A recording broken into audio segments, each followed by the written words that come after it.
That's 5 no years joke. na magkakasama. Titigil pa ba kami? Dami ka nang Kahit- sinacrifice eh. Talo ka pa ba sa mga fake news, sa mga negativity? Kasi syempre hindi na. Laban ka talaga. Laban ka talaga. Dami nag-flashback eh.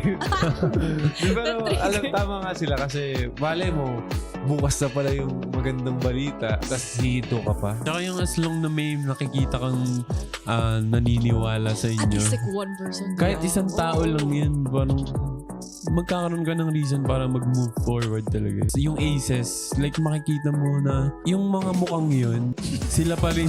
Hindi. Wait to put it. yung mga mukhang yun, sila pa rin yung nakikita namin hanggang na yun kahit sa mga events namin. So parang nakaka-amaze lang na grabe, for almost 3 years na magkakasama kami, nagpe-perform. Sila pa rin yung nakikita namin. Kung kami nga, kung sila nga hindi sumusuko, nandiyan pa rin sila.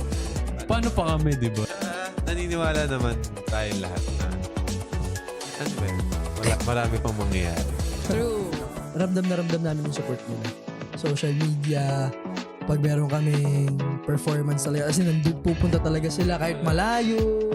Meron kaming event na nasa may Pangasinan ba yun?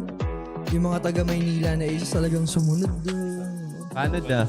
Ay, Singapore. May sumunod din sa Singapore. May lumipad talaga. Wow. Kaya parang yung ganong bagay na ginagawa nila, parang ang hirap para sa amin na kung parang tagdan.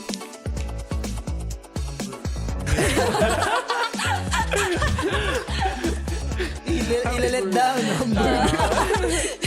Ilalet down namin sila dahil lang napagod kami or ano. Sila na rin yung nagsisilbing parang fire dun sa Tama. passion sa ginagawa nila. I mean, kung may makita silang value sa inyo, di ba? Tapos kayo hindi nyo makita. Paano yun? True. Hamburger. Yung At least may sagot siya. Fast.